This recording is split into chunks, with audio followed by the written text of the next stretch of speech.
Ce soir, à Parler pour parler, c'est le début d'une série d'émissions très spéciales. Des émissions que vous pourrez regarder, écouter une fois par mois, et où Mme Bertrand reçoit à sa table des hommes, seulement des hommes. C'est d'ailleurs pour ça que je suis là. Et elle reçoit ces hommes en compagnie de Guy Corneau, psychanalyste et auteur de Père manquant, Fils manqué. Et le sujet de ce livre sera d'ailleurs le sujet de l'émission de ce soir. Pour nous parler, ce soir, nous avons à notre table Donald Thompson, Jean-Yves Côté, Réal Gabriel Bugeaud, Christian Rivet et bien sûr Guy Corneau. Et Mario. Oui, pour vous servir, messieurs. Oh, oh, oh, oh. Hein? Il fait-tu bien ça? Il fait bien ça. Il fait son petit Mario le mieux. Là. Oui. Mario le meilleur. Je t'ai invité, Guy, puis ça, tous les mois, tu vas venir. Oui. Chaque mois, il y aura... La parole sera aux hommes. C'est ça. Parce que nous, les femmes, on veut comprendre pourquoi les hommes sont ce qu'ils sont. Puis tu vas essayer de me l'expliquer. J'espère que ça va aider quelques hommes à comprendre aussi pourquoi on est comme on est. Aussi, j'espère bien aussi. Alors, comme tu as écrit un livre qui a marqué énormément d'hommes, qui était choquant pour le titre, parce que les hommes disaient « je ne suis pas manqué pantoute même si mon père a été manquant. Alors, c'est pour ça qu'on a fait la première émission, que j'ai pensé qu'il y aurait des hommes qui parleraient de leur père. C'est ça. Moi, je pense souvent que c'est le premier pas de la démarche. Moi-même, comme thérapeute, et dans ma vie personnelle, à un moment donné, je me suis dit, ça n'a pas de bon sens. Pendant toute mon analyse, j'ai mis ça sur le dos de ma mère. Puis je me voyais en train de faire la même affaire avec mes patients. Je me suis dit, ça n'a pas de sens. Il y a une autre personne là-dedans, il y a au moins une autre personne, et c'est le père. Et à partir de ce moment-là, j'ai commencé à déterrer cette histoire-là avec le père. Et je me suis rendu compte que quand j'amenais ça en thérapie, quelques questions sur le père à mes patients, l'intérêt puis l'éveil, là, ça montait, paf, comme ça. Le niveau d'émotivité dans la séance. Alors, là, je me suis dit, je suis vraiment en train de toucher à quelque chose. Et c'est ça qui a amené Père manquant peu à peu. Moi, ce que je me suis rendu compte, c'est que très souvent, on a tellement manqué de père. Même quand il était là, il n'était pas là, quelque part. Ton père est tellement silencieux, tellement pas participant en rapport avec toi, avec l'organisation de la famille, souvent, que tu te mets à développer ton identité, au lieu de développer positivement en rapport avec le père, tu te mets à te développer comme gars. Parce que c'est à lui que tu ressembles, c'est pas à ta mère. Mais tu te dis, comme j'ai pas de modèle positif là, tu te mets à te dire, être un homme, c'est pas être comme ma mère, c'est pas être comme mes sœurs. Alors, toute notre identité est définie beaucoup par la négative. OK. Tu vois? Et moi, je dirais que notre blessure, c'est de n'avoir jamais été confirmé par l'amour, par l'affection d'un père, par le geste d'un père, qu'on était des hommes et que l'homme qu'on était en train de devenir valait la peine d'être entendu, d'être écouté. Et c'est pas un blâme que tu jettes, parce que ces hommes-là venaient de pères, d'une longue lignée d'hommes qui ne parlaient pas. Non, on parle d'une tragédie, là, d'après moi, de plusieurs générations, de centaines d'années, depuis la Révolution industrielle au moins. Et qu'on veut briser. En fait, même, j'irais jusqu'à dire que le père personnel, là, celui qui est le père affectif dans la famille, il n'a jamais existé dans l'histoire humaine. C'est une nouvelle chose. Avant, il y avait des groupes, les hommes seigneurs de tribu, les aînés, les guerriers, les chasseurs, qui produisaient les initiations. Mais comme ce tissu social-là s'est défait avec la révolution industrielle, maintenant, tout ça retombe sur le dos du père personnel. Et là, on est devant un nouveau rôle pour les pères. Et moi, je ne fais sûrement pas de reproche à mon père de ne pas avoir pu être ça. Et je me rends compte moi-même comment c'est difficile. Et je pense qu'on est vraiment dans une transition extrêmement importante par rapport à ça, de briser tout l'héritage, de ce silence-là qu'on a en héritage. Oui. Alors, on commence encore, je reviens, on commence ce soir quelque chose de très important. Une fois par mois, je vais inviter Guy à venir m'expliquer le comportement des hommes, et toi, tu invites des hommes. J'invite, c'est ça, Il n'y aura que des hommes c'est ici. ça, il n'y aura que des hommes. On va te parler de qu'est-ce qu'on vit intérieurement. Je suis très content de l'invitation. Je trouve que ça va être une place privilégiée, on va pouvoir parler. Et, où les femmes vont pouvoir apprendre, aussi. et les hommes aussi qui regardent vont pouvoir apprendre en regardant des hommes qui parlent, des hommes qui sont près de leurs émotions. C'est pas c'est pas une émission pour avoir raison, c'est une émission pour parler de notre intériorité, de qu'est-ce qu'on vit au fond, et de partager ça. Si ça peut être entendu, tant mieux. Si ça ne peut pas l'être, ça sera plus tard, probablement. Alors, tu as invité là, des hommes? Oui, j'ai invité des hommes. Peut-être je vais les inviter à se présenter d'abord brièvement, et ensuite, je vais les inviter à faire un travail un petit peu spécial. OK, d'accord. Alors, Réal Gabriel Bugeaud, je suis enseignant-écrivain. Je suis marié. Je suis père d'une fille de 16 ans, une adolescente. Et puis, je suis gaspésien d'origine. Je demeure en région métropolitaine depuis une vingtaine d'années. Bienvenue. Merci. OK. Moi, Jean-Yves Côté. Je suis ingénieur, administrateur, marié, séparé depuis 8 ans. J'ai 2 enfants de 32 et 29 ans. J'ai vécu toujours au Québec, mais j'ai beaucoup voyagé à l'étranger. Et j'ai vécu dans tous les coins du Québec. OK. Donald? Moi, c'est Donald Thompson. Moi, je suis prêtre et comme fonction, je suis aumônier de prison du centre de détention de Sherbrooke. En fait, je viens de Sherbrooke. Célibataire, mais ça ne veut pas dire que je n'ai pas de relation affective. Au contraire, j'ai quelques amitiés très profondes dans ma vie qui me font vivre, qui sont très importantes. D'accord. OK. Christian Rivet, je fais de la peinture automobile et puis célibataire. Assez réservé. Mais quand même, je demeure à Radon, D'accord. près de la nature. OK. Alors, moi, ce que je vais les inviter à faire dans un instant avec nous, c'est que quand je commence mes groupes d'hommes avec des gars, très souvent, je les invite à amener un objet. Je commence toujours par la relation avec le père. Et je les invite souvent... C'est primordial, la relation avec oui, le parce père. que c'est là qu'il y a une blessure très profonde que souvent, même en tant qu'homme, on ne connaît pas. Et c'est quand tu te mets à creuser là, tu te dis, maudit, c'est vrai que c'est pas juste la faute de maman, il y a quelque chose d'autre qui s'est passé là. Et... alors, je les invite à amener un objet qui représente cette relation-là avec le père, qui la symbolise. OK? Alors, ce que je les invite à faire, eux, ce soir, c'est en amenant leur témoignage, de nous présenter leur objet, pourquoi ils ont amené cet objet-là, et de nous parler de leur histoire, chacun, à tour de rôle. On commence-tu par Celui Réal? qui veut commencer. Veux-tu commencer, Je Réal? passe la glace. OK, Vas-y, ah, Réal. vas-y. Alors, je présente l'objet, c'est ça. Ben, j'ai... Ça doit être un aîné de famille, ça, vous casser la glace. Oui, l'aîné d'une famille, c'est-à-dire, j'ai dit l'aîné d'une famille de 10 enfants. Je suis 10 le deuxième. enfants. 11 enfants, une famille de 11, mais je suis le deuxième. J'ai une sœur qui est morte OK. accidentellement. Alors, j'ai apporté une médaille, bon, disons, c'est ce qu'on appelait la médaille miraculeuse, si on veut, qui était un objet, là, bon, que mon père avait une vénération, était vraiment, vraiment religieux, là, je pourrais dire, à l'extrême. Alors, pour parler de la relation avec mon père, moi, je suis originaire de la Gaspésie. Je vais le placer OK, ici. Ça d'accord. va? Je suis originaire de la Gaspésie, de la région de Percé. Oui. Et puis, bon, je suis né en 1949. Mon père, à ce moment-là, avait déjà vécu une première... avait perdu sa première femme. Sa femme était morte en couche, comme on disait, avec un premier bébé. Et là, il s'est mis à développer quand même. Il s'est mis... bon, cet homme-là avait quand même des problèmes de boisson, d'alcool. Et il s'est mis à ce moment-là à essayer de foncer dans la vie. Il était quand même assez jeune, il avait 20 ans. C'est un homme qui a été excessivement marqué parce que lorsqu'il était petit, il a perdu 5 frères et sœurs lors d'une espèce de maladie, je pense. Lui a fait de la poliomyélite. C'est un homme qui a été quand même marqué énormément. Il a vécu dans un village de colonisation, alors c'était très difficile pour lui. Et je l'ai connu, moi quand je l'ai connu, vraiment j'ai eu conscience de la présence de mon père quand j'étais jeune, à 3, 4, 5 ans. C'était un homme extraordinaire parce qu'à ce moment-là, il ne buvait pas, il avait arrêté. Il avait décidé, lors d'un accident de voiture, d'arrêter de boire. Bon, lui me disait plus tard que c'était moi qui lui avais... J'étais arrivé à un moment donné, puis il y avait eu un accident de voiture, puis j'avais dit comme ça à mon père, il y a quelqu'un qui a brisé ta petite voiture. Il y a quelqu'un qui a brisé ta voiture. Je ne pouvais pas m'imaginer que ça pouvait être lui. Il venait d'avoir un accident parce qu'il était sur une brosse. Et là, il a arrêté. Pour la famille... Cet homme-là a été présent à l'extrême durant, je dirais, peut-être une dizaine d'années. Alors, peut-être contrairement à d'autres, je ne sais pas, je ne connais pas les expériences des autres. J'ai eu une enfance excessivement heureuse. Et c'est pourquoi je suis ici. C'est que j'ai eu une enfance, je dois dire, excessivement heureuse, avec un homme qui était un héros. C'était un géant. C'était pour moi, il était sur un piédestal. Il n'y avait personne de plus fabuleux que cet homme-là. Et ma mère étant malade à ce moment-là, ça faisait que mon père prenait la responsabilité de la famille. Bon, il nous a élevés et on doit dire qu'on lui en a été reconnaissant. Mais nous, on ne savait pas, on vivait toujours peut-être un peu avec la crainte. Il y avait une espèce de crainte instinctive ou intuitive qui était là. Toujours, je me souviens à l'école, il y a une religieuse qui m'avait dit, j'avais dit, mon père ne boit pas, moi, il a déjà bu. Elle a dit, qui a bu boira.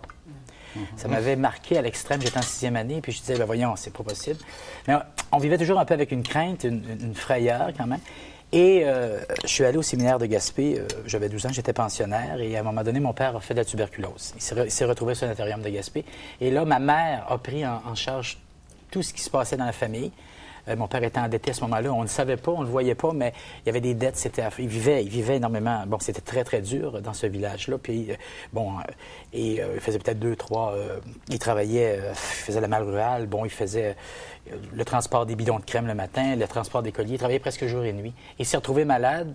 Et là, on s'est rendu compte que la famille était vraiment là, endettée. Et là, ma mère a décidé de prendre les cordeaux. Et c'est là qu'est arrivé, moi, je considère la catastrophe Un jour, je suis arrivé chez moi, j'avais 12 ou 13 ans, je crois. Et j'ai ressenti exactement que quelque chose n'allait pas. Mon père était sur une brosse, était parti. Je ne l'avais jamais vu, en tout cas consciemment. Et je dois dire qu'à ce moment-là, j'avais 13 ans, j'ai vu, là, en une fraction de seconde, les années à venir. C'est comme si, dans une espèce d'inconscient collectif, c'était là. Et je dois avouer que l'adolescence et ma vie de jeune adulte, ça a été très, très, très, très difficile, excessivement difficile. Qu'est-ce qui s'est passé? C'est un homme qui buvait énormément. C'est un homme très passionné, qui allait à l'extrême, qui pouvait, par exemple, pouvoir avoir des accidents d'automobile, partir des jours. Alors, moi, j'avais beaucoup la charge de la famille. J'avais la charge avec ma mère, mes frères, mes sœurs. Bon, j'étais étudiant, enseignant, plus ou moins équilibré. Nous, on se demandait qu'est-ce qui arrivait, qu'est-ce qui basculait dans notre univers. Notre père, qui était ce héros-là, devenait tout à coup, quand on dit ange ou démon, là, notre père était devenu le monstre. Et il arrêtait, il nous promettait de ne pas recommencer. Il prenait on disait la tempérance à l'époque. Il y avait la tempérance. Oui, la croix de la tempérance. Puis il pleurait, passait des jours couchés. Puis, il pouvait être 3 mois, 4 mois, 5 mois, ça repartait. Et quand c'était... Ton héros était tombé. Oui, et ça, c'était...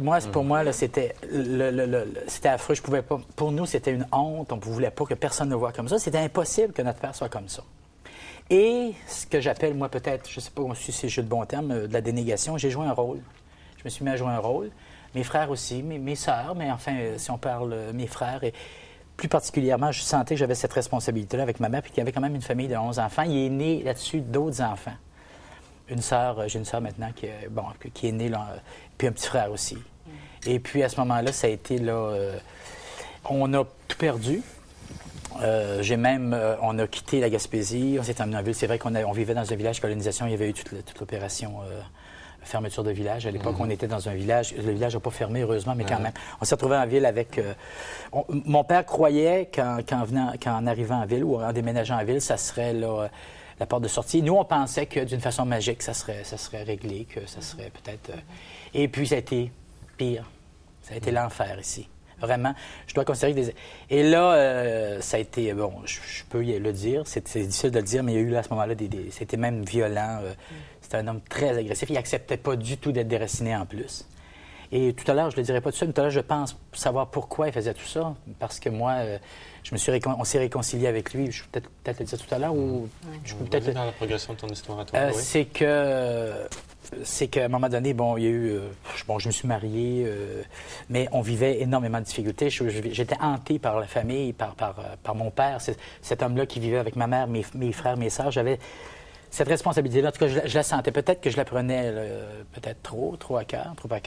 Et puis, là où ça s'est réglé un peu, c'est... Bon, ça s'est pas réglé, mais enfin, en 1978, mon père et ma mère voulaient pas quitter, ne se sentait pas capable de quitter cet homme-là pour 1001 raisons. Puis en fin de compte, on a pris la décision, nous, de le sortir de la famille, de l'amener ailleurs. Et ça a été pénible. Et alors, il a fallu qu'on s'en occupe pendant 6-7 ans. On l'a gardé dans des centres d'accueil, dans des maisons. On l'a gardé chacun à notre tour, les enfants. Même à un moment donné, on se disait, on va le laisser aller, on va le laisser aller vagabonder dans le centre-ville, mais on ne pouvait pas parce qu'on avait connu un héros, nous. On ne pouvait pas faire ça, c'était impossible pour nous. Ah, mon Dieu. Mais comment tu vivais ça intérieurement par rapport à ton identité à toi? Est-ce que c'était une blessure? Comment tu... Par rapport à mon identité, je sentais vraiment que je jouais un rôle. J'avais ma famille, j'avais ma femme, ma fille est née un peu plus tard. J'ai fait une très grosse dépression quand ma fille est née. Ma femme, elle est près de mourir aussi. On aurait dit que la même image se répétait. Et là, j'ai dit, je vais arrêter ça. On aurait dit que la même chose arrivait. On aurait dit que je pensais que la même chose allait arriver. Bon, je vais perdre ma femme, ma fille. Et là, il est arrivé toute cette histoire-là. Je ne savais pas où j'en étais, pas du tout. Bon, j'avais une carrière, j'étais bien. Je suis écrivain, j'essayais de me perdre dans... J'adorais la Gaspésie. Moi, j'ai quitté même une amie là-bas pour déménager, suivre ma famille. Alors, mon identité, je ne sais pas. Je l'ai retrouvée peut-être un peu lors d'une thérapie, c'est ça, en 1978, où j'ai dit, écoute, je vais prendre tous les moyens. D'abord, j'ai fait une dépression épouvantable. Je pensais jamais que ça pouvait arriver comme ça. Mais je me suis repris très vite. Je suis allé rencontrer des médecins, des thérapeutes, et puis je m'en suis sorti assez bien. Et Par la suite, mon père est tombé, et c'est là que je trouve ça, moi, important de le dire, c'est que mon père est tombé malade à un moment donné, en 1986. Et juste avant de tomber malade, je m'en allais, moi aussi, de Saint-Pierre-et-Miquelon avec ma famille, ma mère, ma femme, ma fille. Je me sentais toujours un peu... En tout cas, on s'en allait là, et puis tout à coup, mon père... Tu étais très, très longtemps supportant ta mère dans cette histoire-là. Oui. Et tout à coup, mon père me dit, avant de quitter, je suis bien. Je pars et tu peux t'en aller, je suis bien. Et là, je dis, ben écoute, il était dans un centre d'accueil pour personnes assez difficiles. Et puis, je ne l'ai jamais revu bien par la suite. Il a fait un anévrisme au cerveau. Il s'est retrouvé à l'hôpital pendant 5 ans. Et durant toute cette période de sa vie-là, les gens nous disaient, moi, je me souviens, j'avais des membres de ma famille qui me disaient, ben ton père, il est mort. Je disais, non, il est là, il se réconcilie avec sa famille. Et jusqu'à la dernière minute, il y a 2 ans, il est mort en avril 91. Jusqu'à la dernière minute, nous, on le sentait d'une façon extraordinaire, cet homme-là s'est réconcilié avec sa famille. Il est allé chercher toutes les personnes, parce que si nous autres, on se disait, si notre père était mort dans les années 80 ou 78-80, ça aurait été catastrophique, je pense, pour l'identité des enfants, en tout cas pour moi. Je sentais que je sentais ça comme ça. J'ai eu la chance, jusqu'à la dernière minute, de voir que cet homme-là, il n'était pas là pour rien, il ne vivait pas pour rien, il était inconscient, mais il était là pour quelque chose. Il est mort la journée où il s'est réconcilié avec le dernier des enfants, qui est venu le voir. Et tous les autres, on est 9 vivants là-dessus. J'ai quand même un frère qui est décédé dans un accident de voiture. Alors, c'est un peu ça. Veux-tu repasser à l'autre? Après ça, oui, c'est ça, on va revenir. On reviendra après ça. Oui, exactement. Est-ce que tu veux parler? Te sens-tu prêt? Oui. Oui. C'est quoi l'objet? Moi, j'ai apporté un poste de radio qui est tout petit et qui était toujours sur le comptoir de la cuisine. Juste à côté du fauteuil berçant, de la chaise berçante de mon père. Et pour moi, ça représente l'évasion. L'évasion de mon père du milieu familial. Mon père se sentait bien à l'extérieur, à son travail, avec les quelques amis qu'il avait, très restreints. Lorsqu'il mettait pied dans la maison, on aurait dit qu'il se retirait. Il se retirait en lui-même, dans son monde intérieur, que j'aurais toujours voulu pénétrer, mais que je n'ai jamais été capable de faire. Et pour moi, ça représente cette évasion, là, ce retrait en lui-même et ce retrait du côté social. Je me souviens, dans les premières années où on était déménagés, moi je viens de la région de Sorel, Pierreville, et c'est là que je suis né. Et lorsqu'on est arrivé dans la région de Montréal, ici à la Prairie, je me souviens que mon père écoutait les événements sociaux à 4 heures tous les après-midi. Tu sais, les morts. L'annonce des morts. Et puis lui, on aurait dit qu'il y avait un culte pour la nécrologie. Alors, et puis là, quand il rencontrait des gens, il parlait de qui était parti, puis bon, puis tu sais, il vivait toujours une vie empruntée. Il vivait plus loin dans le temps. Il n'était jamais présent ici, maintenant. Enfin, c'est la sensation bien sûr. Que j'en ai retenue. Disons que moi, je suis le premier de la famille, une famille de 4. Quand je dis je suis le premier, c'est pas tout à fait vrai parce qu'il y a eu un fils mort-né avant moi, exactement 1 an jour pour jour. Et lorsque je suis arrivé, j'étais désiré par les 2 familles. On vivait dans un petit village, le village de Pierreville. Et j'ai été accueilli là, par tout le monde, et en particulier par des femmes, les tantes, et puis, puis il y en avait plusieurs des 2 côtés. Et ma mère avait eu beaucoup de douleurs dans son premier enfantement et avait eu beaucoup de difficultés avec celui-là aussi. Et alors, je me souviens pas trop là, des 2-3 premières années jusqu'à temps qu'on déménage à la Prairie, mais je sais que j'étais cajolé par tout le monde là-bas et puis que j'ai eu beaucoup d'amour dans ce temps-là. Je me souviens pas si mon père s'occupait de moi à ce moment-là, mais si je juge par la suite, ça ne devait pas être le cas. Très tôt, j'ai senti une espèce de rivalité entre lui et moi pour l'amour de ma mère. Et cette rivalité-là, je la sens. C'était pas d'une façon cognitive, c'était une perception, c'était une émotion, un sentiment, une intuition. Et puis ça a existé tout au long de ma vie. Et à un certain moment donné, ma mère faisait de moi son héros. plutôt que mon père. Et je me sentais très coupable de ça. Mon père me faisait pas sentir me donnait pas ce sentiment-là. Il le cachait bien. Mais il y avait quand même une barrière. Il était très froid vis-à-vis de moi. Et j'ai eu toujours beaucoup de succès à l'école pour plaire à ma mère, bien sûr. Et puis, mais mon père, lui... Tu sentais qu'il t'aimait pas? Je sentais qu'il m'aimait pas, puis qu'il me félicitait pas. Puis c'était toujours des félicitations très mitigées. Alors, c'est comme ça qu'on a grandi. Et puis, je pense qu'il s'est comporté un peu différemment avec mes sœurs. J'ai 2 sœurs et un frère. Mais ça, c'est par la suite que je m'en suis aperçu. Oui, ça m'a fait mal. Ça m'a fait mal. Qu'est-ce qui te manquait? À tout le monde, je pense qu'il va falloir... Qu'est-ce qui te manquait dans la relation avec ton père? C'est la fierté qu'il soit mon père. Moi, j'avais une fierté d'avoir son père, qui était mon grand-père, parce qu'un homme que j'admirais, mais lui, je l'admirais pas. Il n'y avait rien à admirer. Tu sais, il ne se tenait pas debout. Est-ce que tu aurais aimé ça qu'il soit fier de toi aussi, je pense? Bien, j'aurais aimé qu'il soit... Bien, puis j'ai fait des efforts surhumains pour qu'il soit fier de moi aussi, puis qu'il me rende, à un moment donné, ce sentiment-là. Tu sais. Okay. On y reviendra après parce qu'il y a déjà une demi-heure de passé. Oh non, c'est pas vrai. Guy, il est habitué, lui. Moi, c'est ça dure longtemps, mes ça dure 3-4 heures. 3-4 heures? 3-4 jours? Bon, pardonnable. Mais moi, mon symbole, c'est pas un symbole religieux. C'est une grosse bière parce que je pense que c'est ce qui nous a séparés. Moi, je suis l'aîné d'une famille. On est 3 garçons chez nous. Quand je remonte le plus loin possible, le seul souvenir que j'ai de mon père, c'est un souvenir d'absence, c'est-à-dire de voir un homme entrer à 2 heures du matin, 3 heures du matin à la maison, d'entendre crier après ma mère, préparer son repas, des fois entrer avec des gangs d'amis sur la brosse, et puis de traiter ma mère comme une servante. Puis de me rappeler que dans le sous-sol de la maison, il y avait des caisses de bière comme ça. Que le matin, en me levant, tout ce que je voyais, c'était des bières comme ça sur la table, plein la table avec les cigarettes, les mégots, etc. Bon. Ça, c'est le souvenir que j'ai de lui.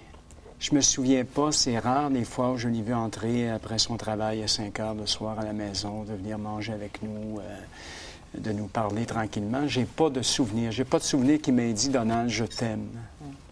T'es mon fils bien-aimé. » J'ai pas de souvenir de ça. J'en ai pas du tout.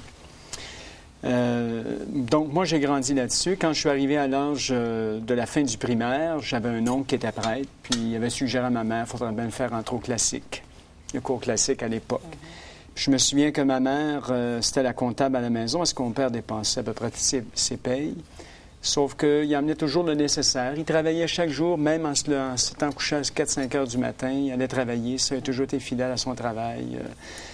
On avait le nécessaire sur la table, mais c'était ma mère qui était la comptable, à la scène près. Puis de m'avoir emmené dans une œuvre, je ne me souviens plus le titre de l'œuvre, en tout cas pour quêter de l'argent, pour que je fasse entrer au séminaire, faire mon classique.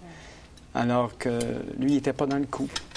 Alors moi, je suis rentré à l'âge de 12-13 ans au séminaire. D'une certaine manière, c'était comme pensionnaire. C'était ma libération, mais en même temps, j'étais en manque. C'est le cas de le dire, j'étais en manque. J'ai réagi d'ailleurs au séminaire plusieurs années par rapport à ce manque-là. Je souffrais intérieurement d'un sentiment de rejet un peu inexplicable, une espèce d'angoisse intérieure qui m'habitait tout le temps. Et puis, je me souviens que durant les 4 ans que j'étais pensionnaire d'éléments latins à versification, il est venu 15 minutes au parloir un dimanche après-midi, parce qu'on sortait pas beaucoup. À cette époque-là, on sortait le samedi après-midi jusqu'au dimanche soir, une fois par mois. Puis de m'avoir dit « ça pue ici, ça sent le renfermé », puis il est reparti. C'est le seul moment que je me souviens de lui où il est venu me voir durant le temps que j'étais pensionnaire. Je me souviens pas qu'il m'ait questionné sur mes études, qu'il m'ait dit c'est plaisant. Au contraire, quand je suis sorti comme pensionnaire, je suis devenu externe pour terminer mon classique. Je suis retourné demeurer à la maison. Et là, j'ai commencé à travailler dans l'hôtellerie, moi aussi, parce que c'était un gars qui fréquentait toujours à la taverne. Alors, j'ai commencé à travailler dans l'hôtel où il se tenait comme laveur de verre le soir pour 5 $ par soir pour gagner un peu mes études. Puis là, j'ai tout vu. Je l'ai vu là, dans son milieu où il se tenait tout le temps. Je l'ai vu se battre, je l'ai vu gueuler, je l'ai vu dire à d'autres « On sait bien, mon gars, c'est un collet blanc, il est au classique, il va voler tout le monde plus tard. » Et pourtant, je me demandais qu'est-ce qu'il a. Je n'avais jamais rien fait. Je me disais, il me semble qu'il pourrait avoir des enfants pires que nous. On était 3 garçons chez nous. À ce que je sache, ce que je connais de la délinquance maintenant par mon travail, il me semble qu'on n'était pas délinquants. Puis je me souviens très bien d'être rentré à la taverne un soir. J'avais 16 ans environ, de lui avoir dit, « Mais écoute, papa, pourquoi tu t'en viens pas à la maison? » Il m'a dit, « Manques-tu quelque chose à la maison? Manques-tu de manger? » J'ai dit, « C'est toi qui nous manque, c'est toi qui manque. On a tout ce qu'il faut, là, de l'essentiel, mais c'est toi qui n'es pas là. » Il m'a répondu comme ça, sèchement. Puis moi, ce qui est arrivé, c'est que la guerre a commencé, c'est qu'à l'époque, moi, je suis de la génération des Beatles des années 62, donc les cheveux m'ont rallongé assez rapidement dans les années 62.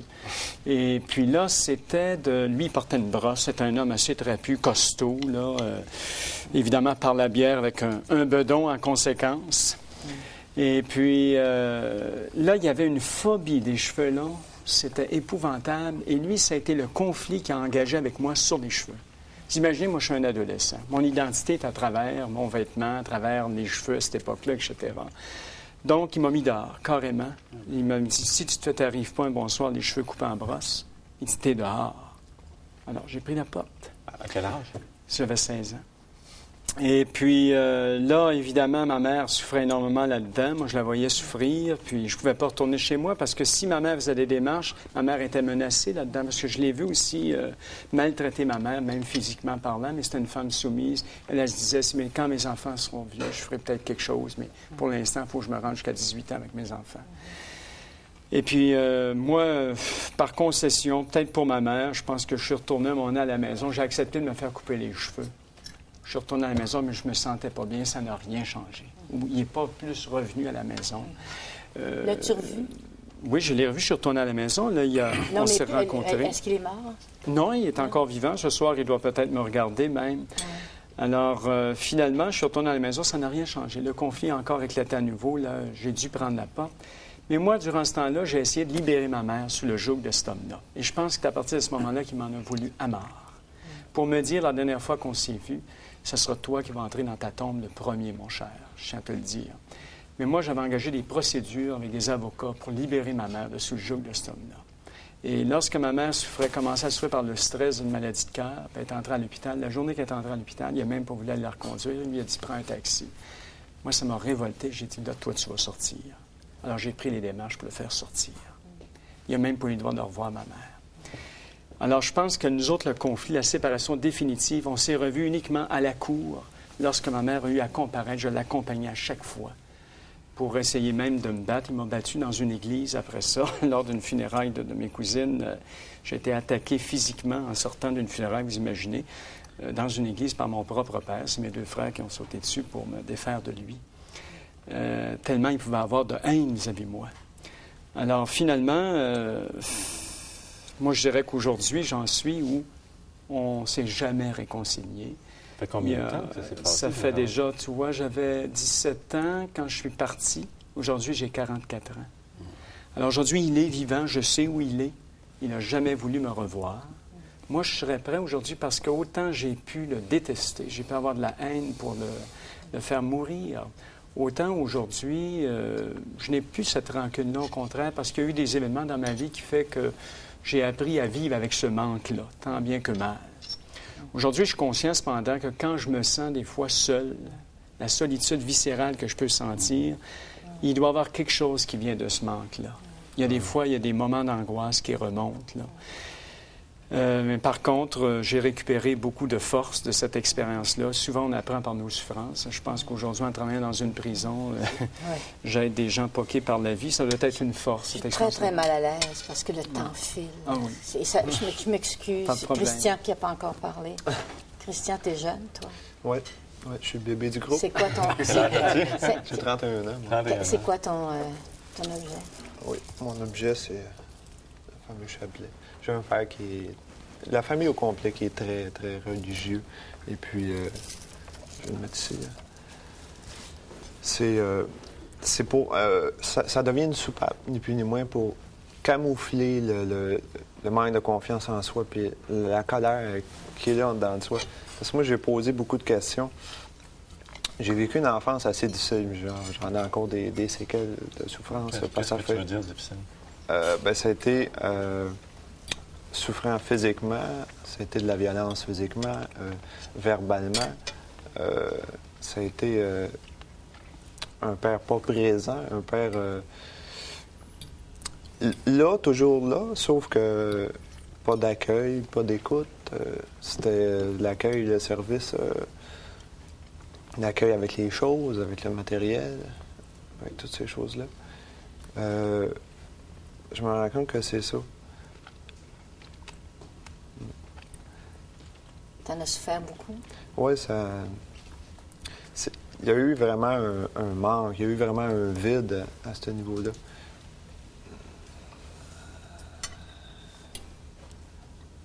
C'est difficile d'en parler? Oui, il y a encore des émotions, mais il vient comme un blanc. Là. C'est pratiquement... Je réalise avec le temps, avec les thérapies que j'ai pu faire, que je suis devenu pareil comme lui. J'ai cette impression de vide-là, à un moment donné, que j'ai de la difficulté à transmettre, à exprimer. C'était ça, vraiment, avec mon père. Je le sentais vraiment loin, vraiment dans l'heure. Puis, moi, comment tu as réagi à cette souffrance physique-là, à cet abus physique-là? Est-ce que tu as réagi, Donald a réagi par la révolte? Est-ce que tu as répondu par la révolte aussi? Qu'est-ce que tu as fait, toi? C'était quoi? Bien, moi, je me suis révolté plus tard. Je me suis plié à tout ça, à tout ce système. J'ai essayé vraiment de... Mon père... j'ai posé beaucoup de questions pour essayer de comprendre ce qui se passait. J'ai su que mon père avait considéré avoir manqué sa vie. Puis quand je suis venu au monde, il s'est vu refaire sa vie à travers moi. Fait que toutes les erreurs que lui a pu poser dans sa vie, c'était comme moi, je pouvais pas les vivre, il fallait que je sois parfait. Il fallait que je performe. Je suis devenu, comme ni plus ni moins, le modèle perfectionniste allé jusqu'à 12 ans. Mais avec strict. C'est là où je vois ça un peu par rapport à la religion aussi. C'était strict, je vois ça. La religion, la façon qu'on m'élève, c'est un Dieu vengeur, un Dieu punisseur. Si t'es pas correct, Dieu va te punir. Dieu le Père va te punir. C'est vraiment ça. Qu'est-ce qui est arrivé pour que ta révolte s'est manifestée comment? À 12 ans, j'accumulais, puis pourquoi ça? J'ai commencé de bonne heure. À 5 ans, j'ai crié au ciel, qu'est-ce que je fais ici? Pourquoi tout ça? Ça n'a aucun sens. Puis, à 12 ans, ça a été le rebelle dans tout. Le vraiment rebelle, je suis le deuxième dans une famille de 3. Vraiment le rebelle. Puis c'est là où je me suis révolté. J'ai cherché mon identité à travers tout. Puis par bien des gestes que je posais, surtout quand on me disait que je ressens, t'agis pareil comme ton père, je l'acceptais pas du tout. C'est difficile, ça, hein, Guy? C'est difficile. Ça, oui. Tu as pas reçu d'amour de ton père, puis tu te rends compte que tu es pareil. C'est ça. Mais tu sais, je veux dire, c'était quand même un modèle. Le modèle, peu importe ce qui a été, c'était ça ton point de référence. Et là, je pense qu'une des choses qui est dure en tant que gars, c'est de se rendre compte à mesure que tu vis comment tu ressembles à ton père. Et là, tu es confronté à ça. Ou tu l'acceptes, ou il y en a des parties que tu es obligé d'accepter parce que tu ne changeras pas. Là. C'est toute la famille qui te porte. C'est les gènes, là, tu sais. C'est ton sang. Puis il y a d'autres parties que tu te dis, maudit, mais moi, je veux changer ça avant de mourir. Ça n'a pas de bon sens, là. Mais il y a toujours l'impression d'être pris entre, comme je disais tout à l'heure, le héros et le monstre. Je me dis, bon, par exemple, je suis toujours un peu la crainte au niveau... Moi, j'ai jamais fait de thérapie en tout cas, au niveau des AA. Je peux pas dire que j'ai 44 ans aussi. Je peux pas dire que j'ai pas... Des fois, je me dis, je vis toujours un peu avec ça, mais me disant tout le temps, il me semble que je suis correct, il me semble que ça va, mais aussi, est-ce que je peux devenir quelqu'un de difficile? Parce que c'est une peur réelle que tu as dans toi? Oui, c'est encore une peur réelle parce que c'est un peu... Toi, c'est un peu ce qu'on répète, c'est un peu cet âge-là. Et je suis excessif comme lui. Par exemple, je peux peut-être travailler énormément. Alors, je vois que je suis excessif comme lui, c'est un homme. Et c'est comme toujours essayer de vouloir être généreux, être trop... Et puis là, à un moment donné, tu te dis, ça va éclater quelque part, ça va sauter. Bon, c'est un peu cette peur-là. Mais par rapport à la religion aussi, mon père, c'était comme une soupape aussi. Il disait toujours, la Sainte Vierge va m'aider, le Seigneur va m'aider. Puis on disait, arrête de prier, arrête d'aller à l'église, puis arrête, écoute, occupe-toi de nous autres. Bon, mais non. Il est à la maison. C'était comme un peu aussi cet homme-là, je crois que ce qu'il ressentait, c'était il n'avait pas été capable de s'accomplir vraiment. Je Je pense que c'est ce que j'ai ressenti quand il est mort. Il n'a pas été capable d'accomplir vraiment ce qu'il voulait accomplir. C'est ce que moi, j'ai perçu. Peut-être que j'ai... Moi, je voudrais savoir, de Guy, tu comprends, les femmes, bon, on pense autrement. C'est important, l'identification au père. Nous autres, on s'identifie à nos mères. Oui, c'est ça, exactement. Okay? Ça marche dans les deux sens. Vous autres, vous identifiez au père. Vous voulez être... Mais il n'est pas là, ton support, pour t'identifier. Il n'est pas là. Ben, toi, tu dis que tu en as eu un. Il était très positif au début. C'était un héros, ton père, pour toi. Puis à un moment donné, le héros est tombé de son piédestal. C'était terrible. Pour les enfants, c'est inévitable, cette construction-là d'identité. L'identité, le mot le dit, c'est être pareil, être identique. Alors, le parent auquel tu es le plus pareil, c'est le parent de ton propre sexe. Je veux dire, si t'es un gars, c'est ton père. Si t'es une mère, t'es une fille, c'est ta mère. Le parent de sexe opposé, c'est plutôt le sens de la relation avec l'autre. C'est là que naît le sens de la relation, de l'amour, du désir. Les petits gars, leur premier fantasme, c'est avec la mère. Les petites filles, c'est avec le père. Alors, mais ce qui se construit en termes... Si on parle vraiment d'une structuration intérieure, là, c'est beaucoup dans le rapport avec le parent de même sexe. Quand ce parent-là est très déficient, très inadéquat, très silencieux, très pas là, tu es dans un vide. Il y en a plusieurs qui parlent de ce vide-là. Puis tu es dans une insécurité. Moi, j'ai rencontré des gars très souvent dans des groupes qui me disaient, bon, écoute là, moi, c'est pas compliqué. J'ai 40 ans, j'ai 4 enfants, j'ai une carrière, j'ai tout fait ça, moi, là. Puis chaque jour, là, je suis aussi insécure par rapport à tout ça que si j'avais 10 ans, j'avais 18 ans, quand j'avais 21 ans. Vous connaissez ça? Tout à fait. Moi, je sais une chose, que j'aurais pu continuer encore mes études très longtemps parce que j'aime les études, mais à cause d'une insécurité viscérale, j'étais pas capable, effectivement, à un moment donné, j'étais réfractaire à la performance. C'est curieux, hein? Puis encore aujourd'hui, je sens ce vide-là. Tout c'est chante en quoi le désir? C'est un désir de se faire dire une fois dans sa vie par son père, « T'es correct, mon garçon? T'es bien correct? » Ça m'aurait fait bien du bien. Ou même juste « Je t'aime ». Je t'aime. Oui. Moi, mon père m'a jamais dit ça. Non. Moi, j'ai jamais entendu ça. Toi non plus, Christian? Non. Jamais. Non. Et je souffre de ça aujourd'hui encore. Ouais. Ça ne veut pas dire que les pères ne le pensent pas, là. C'est juste qu'ils ne le disent pas. Non, mais c'est ça le problème, c'est l'interprétation du silence du père. C'est qu'est-ce qu'on fait avec tout ce silence-là. Puis quand tu es un enfant, ce que tu fais avec, c'est que tu dis, il m'aime pas, il me rejette, il m'abandonne, il est indifférent. Ce que je suis, ça compte pas pour lui. C'est ce que tu fais avec. C'est pas nécessairement ce que le père pensait ou ce qu'il vivait, c'est ce qui... Ce que tu as ressenti, toi, vis-à-vis de ça. En tant qu'enfant, mais pourquoi il ne dit pas? Pourquoi il ne dirait pas? Pourquoi il ne veut pas le dire? Parce qu'il est gêné, hein? Les pères, c'est gêné, on le sait. Mais moi, je me souviens de quand mon fils était encore au berceau. J'ai vu mon père en noirceur, dans une pièce. Il n'y avait pas de clarté, il n'aurait pas fallu parce qu'il ne l'aurait pas fait. Se pencher vers le berceau, puis caresser la tête de François, puis lui dire « Je t'aime ». Puis moi, ça ne m'était jamais arrivé. Puis je me suis senti à ce moment-là... frustré de ne pas avoir eu cette expérience-là avec lui. Et puis, je lui en ai peut-être voulu pendant un certain temps. Puis, j'ai escamoté. Ça, c'est vrai que c'est dur à voir parce que nos pères, souvent, ont été très absents avec nous autres, mais quand tu les vois avec leur petit-fils, c'est incroyable. Tu te dis, mais oui, mais moi, je trouve ça choquant parce que tu te dis, mais il est capable. C'était quoi le problème? Tu sais? C'est très drôle, ça.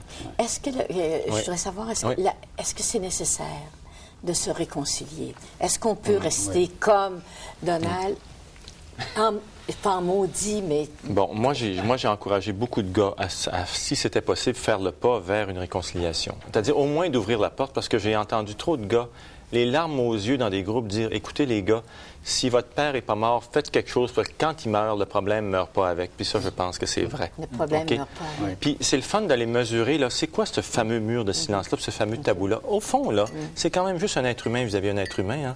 Puis pourquoi que la parole d'amour ne pourrait pas être dite? Puis pourquoi que des fois, on ne pourrait pas vider le mauvais eau qu'il y a là-dedans, le mauvais sang? Et tu l'as dit, je t'aime avant de mourir? Oui, bien, c'est-à-dire, mon père, bien, c'était peut-être un petit peu... Il y a 10 minutes, là. Et mon père nous disait souvent qu'il nous aimait. Lui, c'était un homme qui nous aimait, mais on disait, pose les gestes, arrête de dire que tu nous aimes. Mais à la fin, je me disais, il y avait eu tellement il y avait souvent de la haine, mais il y a eu même... C'est vrai qu'il y a eu de la haine, on ne peut pas le cacher. Il m'a même dit, mais pourquoi? J'avais un ami qui me disait... J'avais un ami qui me disait, ton père, il est correct. J'ai dit, mon père, lui, son père était mort. Moi, j'aimerais mieux que mon père soit mort, des fois. Il disait, mais au moins, tu as un père. Oui, mais il dit, au moins, tu as un père. Tu n'as un père. Je dis, oui, mais La réconciliation, ce que je voulais dire simplement, c'est que la réconciliation à la fin, oui, c'est important parce que je pense qu'on n'aurait pas été capable de vivre. Mais le problème, c'est qu'elle arrive souvent sur le lit de mort, tu sais, Oui. va dire. Oui. Et moi, j'ai dit même souvent... pas. Et même pas. Il y a des c'est ça. pères qui refusent. Moi, j'ai souvent dit aux gars, il y a des moyens aussi d'aller vers ça. J'ai trouvé que les lettres étaient souvent un très, très beau moyen parce que là, avec une lettre, ton père peut faire qu'est-ce qu'il veut. Et toi, tu peux exprimer vraiment le fond de ton cœur. Puis même par rapport à un père mort, tu peux y écrire encore. Tu sais, il y a tout ça, ce Tu travail-là. fais dans tes groupes un exercice. Moi, que je fais dans mes j'aimerais groupes bien. un exercice Oui. que je vais vous demander de faire avec moi. Moi, ce que je propose dans mes groupes, c'est aux gars de parler à leur père, ce qu'ils ont encore, peu importe ce qu'ils ont sur le cœur par rapport à ça maintenant, ou leur souhait par rapport à ça, de parler directement à leur père au-dessus, à travers l'objet qu'ils ont amené. Et c'est toujours un exercice très émouvant, c'est un moment de recueillement extrêmement important. Et si vous voulez le faire, j'aimerais bien qu'on fasse ça pour encourager des gars à aller vers cette Veux-tu commencer, Christian? parole-là, parole intérieure. Oui. Moi, je te dirais juste, papa, je peux comprendre que tu peux avoir vécu.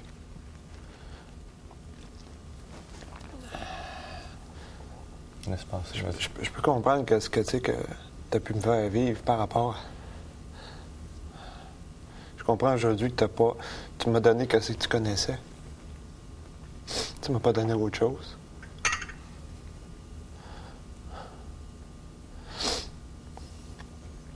Je veux te dire que je t'aime comme ça.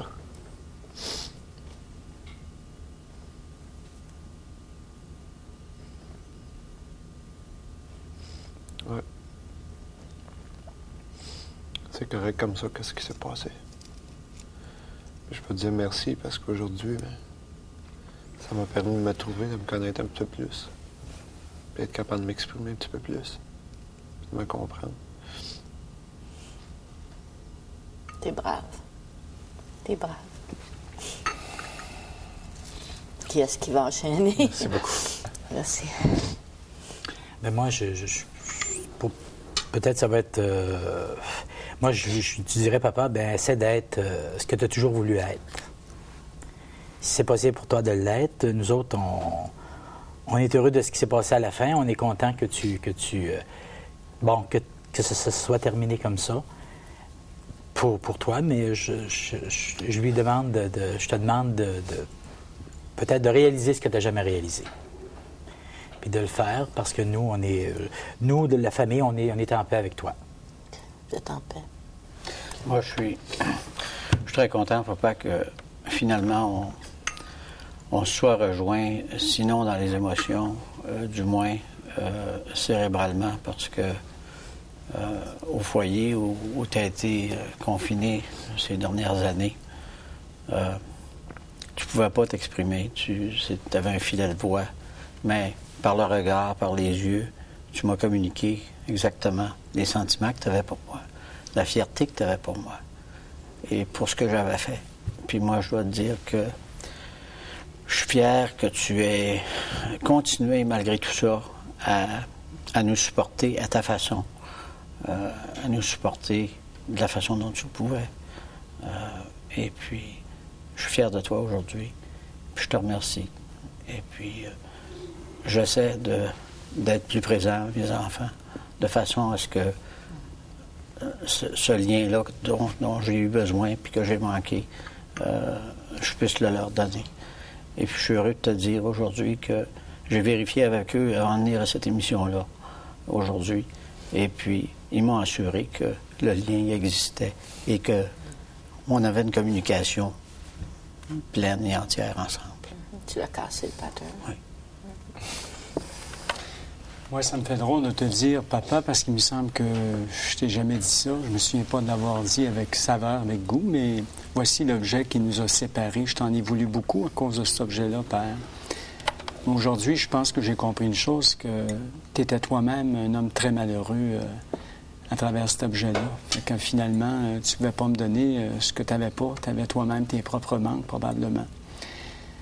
Aujourd'hui, j'ai emmené un autre objet pour me reconnaître en toi parce que tout n'a pas été négatif. J'ai emmené une locomotive, Père, parce que tu te souviens, il y a eu des bons moments quand tu m'emmenais au moulin avec toi, puis tu m'embarquais dans la locomotive parce que tu en étais l'ingénieur, puis j'ai passé des belles journées, des 8 à 5, où je te regardais conduire ta locomotive. Aujourd'hui, j'aime les trains électriques, j'ai toujours aimé ça, les trains. Mais je t'ai regardé, puis je savais que je sais que tu es un homme intelligent, un homme très sensible. Puis c'est l'héritage, en quelque part, que tu m'as laissé, parce que je suis un homme intelligent, je suis un homme très sensible. Je peux être un grand homme, et t'en es sûrement un, mais j'ai pas pu le découvrir. J'espère que, avant que tu meurs, peut-être comme Guy a dit, que je pourrais faire cette démarche de mon côté et toi-même l'accueillir, ou au moins on pourra se reconnaître comme père et fils. Ouf. Ouf. Oui, ouf. C'est beau, merci beaucoup. Oui, c'est beau. Merci, c'est très... Merci de le faire à la télévision. C'est pas facile de vous parler pour beaucoup de gars. Oui, oui. Mais comment briser? Comment vous essayez de briser le pattern? Tu sais, venant de père qui ne parlait pas, qui ne communiquait pas. Comment? Es-tu inquiet, toi, tu me dis je suis célibataire, es-tu inquiet de ça? J'étais inquiet longtemps. J'étais inquiet longtemps. Je me suis isolé pendant longtemps. J'ai eu un chien à un moment donné, puis Ça a vu ton père. C'est insupportable. Je n'étais pas capable de dealer avec. Je me rendais compte, moi, dans tout ça, c'est que une peur de l'amour, une non-connaissance de l'amour, puis en aimant, j'avais l'impression tellement de me donner, puis d'ouvrir mon livre, d'ouvrir mes souffrances en dedans. Puis si on voyait ça, j'étais plus personne. J'avais peur de ce qui était là. Je me rends compte que je suis pareil comme mon père. Guy, est-ce que, quand reproduire les patterns, est-ce qu'il n'y a pas beaucoup d'enfants délinquants? Bon, toi, tu es aumônier dans une prison, que tu grattes derrière le délinquant, que tu as été, Christian, je pense. Hein? Que tu grattes, puis il y a toujours un manque. Il y a souvent, en tout cas très, très souvent, cette blessure-là avec le père. C'est effrayant. Chez les délinquants, les drogués, les alcooliques, tu creuses un petit peu, puis à 90 des cas, des fois 99 des cas, tu trouves ce manque-là avec le père. Et le problème, c'est que très souvent, cette affaire-là nous a fait tellement mal qu'on se lance dans une affaire où on va l'oublier, la boisson, la drogue. Tu te gèles pour plus que ça te fasse mal. Et tu viens que tu le sens plus. C'est vrai, ça vient que tu réussis à le... Mais tu as détruit ta vie en même temps. Et après, c'est toute leur... Tu sais, moi, je dis souvent, au gars, parlez à votre père extérieur. Oui, ça, c'est une affaire, OK? C'est intéressant d'aller là. Mais l'affaire avec laquelle on est pris, c'est le père intérieur. C'est-à-dire, c'est la marque qui te reste de lui en dedans. Puis moi, je dis au gars, qu'est-ce qui parle quand tu parles? Qu'est-ce qui fait ce geste-là quand tu fais ce geste-là? C'est-tu le geste que tu veux faire? Non, c'est pas le geste que je veux faire. C'est mon père qui est en train de faire ça. OK. À ton père, peut-être qu'à notre père extérieur, des fois, il faut prendre des gants puis s'entendre un petit peu. Mais avec le père intérieur, tu peux dire, wow, minute, OK? On se fait... C'est parce que des fois, certains comportements, c'est si quelqu'un dans ton entourage, tes amis, ton conjoint, a connu ton père dans des situations difficiles, puis que toi, tu poses un geste qui lui ressemble, tu as l'impression à ce moment-là de ne pas être correct, tu dis, non, je ne veux pas poser ce geste-là, c'est pas ça.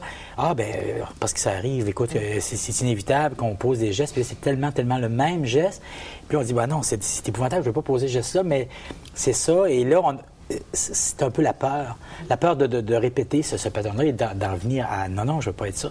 C'est ça. Mais je pense que le problème, à mon sens, le problème, ce n'est pas la répétition. C'est sûr que la répétition va se produire et c'est une grande chance de l'avoir passée. OK? Parce qu'il y a beaucoup de choses qu'on répète qu'on ne s'en rend pas compte. De l'avoir passée, c'est une grande chance parce que tout à coup, tu as un choix qu'avant, tu n'avais pas. C'est une crise, mais c'est un choix, une opportunité de changement que tu n'avais pas avant. Et des fois, c'est une opportunité d'accepter avec beaucoup d'humilité. Je suis comme ça aussi. C'est moi profondément aussi. Des fois, il y a une sagesse dans d'accepter cette ressemblance-là. Puis des fois, on fait la même chose, mais dans des circonstances qui sont justes aussi. Tu sais, je veux dire, des fois, une colère, c'est juste. Des fois, je ne dis pas que se saouler, c'est juste, tous les soirs, mais je veux dire, des fois, il faut... Et ça, c'est difficile. Est-ce que c'est difficile pour vous autres de parler de votre père, C'est difficile pour un homme de dire « mon père ne m'a pas aimé ». Moi, dès qu'on m'a appelé pour l'émission ici, je me suis aperçu que ça faisait plusieurs années que je n'en avais pas parlé. Je l'avais écrit, cependant. Pardon, ça m'a fait curieux et même c'est venu me chercher. Là, puis, en quelque part, je frissonne. Je pensais que j'avais réglé tout ça, là, mais je me rends compte que non, il faut que j'accueille ça. Ça me fait encore mal aujourd'hui. Oui, il y a 6 ou 7 ans, j'ai commencé une démarche pour essayer de laisser monter mes émotions que j'avais toujours supprimées, c'est que j'avais refoulées par toutes sortes de moyens, toutes sortes d'évasions, par le travail. Et lorsque j'ai commencé à faire du développement personnel, à lire, et puis à accepter que je pouvais être faible aussi, puis que j'avais des points qui étaient pas aussi virils que j'aurais voulu qu'ils soient. C'est à ce moment-là que j'ai accepté d'amener mon fils en voyage à l'étranger. Et puis on a fait un voyage merveilleux, on s'est retrouvés. Et puis par la suite, ça a été beau depuis ce temps-là. Je voudrais juste une dernière parole. Qu'est-ce que tu dirais, toi, aux pères, justement, qui veulent faire le pas vers leur fils? Qu'est-ce que tu leur dirais? Moi, tu je l'as fait, dirais, osez avouer à votre fils que vous l'aimez, lui dire que vous l'aimez, que vous avez des sentiments pour lui dire que c'est important de laisser sortir ses émotions. Vous avez manqué de toucher. Hein? Toucher. Non, moi, j'ai pas manqué de toucher. Non, toi, Tita, t'as pas manqué. Est-ce que tu as été remué? Bien, ça donne le goût d'aller prendre soin de ses enfants, en tout cas. Oui, hein? C'est incroyable. Ça donne le goût au père. Même d'aller prendre soin de son père. D'aller prendre soin de son père, oui. Et de prendre soin de soi-même. Avec En même temps, tu prends soin de soi-même. Du père qui est en du soi. père qui est en soi. Ouais. Puis du petit gars qui était abandonné dans cette histoire-là. Hein?